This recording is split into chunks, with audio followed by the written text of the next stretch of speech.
Have you ever heard of rebatching and troubleshooting of soaps? If not, listen.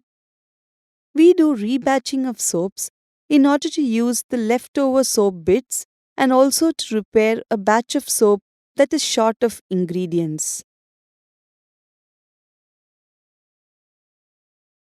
In this session, you are going to learn about rebatching and troubleshooting. While making soaps, it is not that always you would get good quality batches of soap.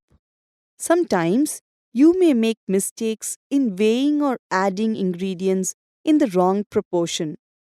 So let's see how to troubleshoot these batches of soap.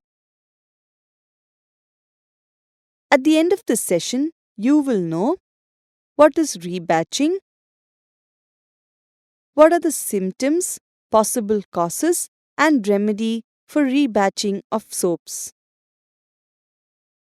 Rebatching of soap is taking soap that has already been made and subjecting it to melting. Let's see now how rebatching can be done. In rebatching, the previously made cold processed soap is broken into tiny pieces and mixed with water. The soap pieces begin to dissolve. It is then heated at a fairly low temperature by adding coconut oil and caustic soda with continuous stirring. Turn off the stove when all the soap pieces melt away and add color and perfume. When the solution is in a semi solid state, pour it into the molds without delay and leave it aside for 24 hours to harden.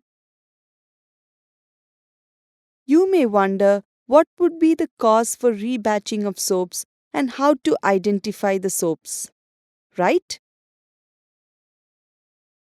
Let's see them one by one.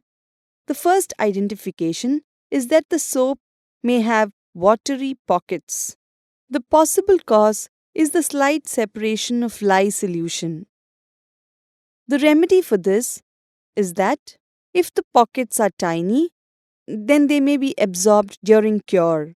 If large, then we have to remelt the batch. The second symptom is that the soap may have oily pockets.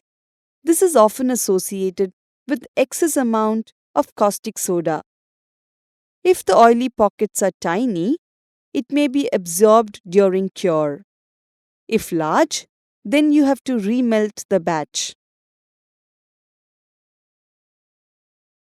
The third symptom is that the soap doesn't set up. The possible cause for this is that there is not enough caustic soda. For this, troubleshoot the recipe and procedures and make any needed adjustments and remelt. The fourth identification is that the soap is brittle or has cracks. This could be due to too much lye in the recipe. For this, add the missing amount of needed oil. Some soap can seem brittle because of the types of base oils used and the need for more water in the recipe. Another symptom is that the soap may have color patches. This is due to the color powder not getting well mixed in the soap solution. The color powder may have been added directly to the soap solution. For this, be sure to dissolve the color powder first in oil and then mix it to the soap solution.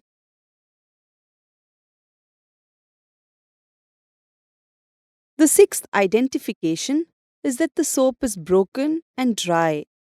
The possible cause for this is usually the result of a batch that is lye heavy. For this, troubleshoot the recipe and make needed adjustments. Another symptom is that the soap may have air pockets. This is because of variation in proportion of ingredients. If the air pockets are tiny, you needn't worry about it. If they are large, then you have to remelt the batch. Now you are acquainted with some of the symptoms, possible cause, and remedy for rebatching of soaps. This will help you in troubleshooting them. You have learned what are the ingredients, oils, how to prepare bathing soap via the cold process, and how to rebatch and troubleshoot them.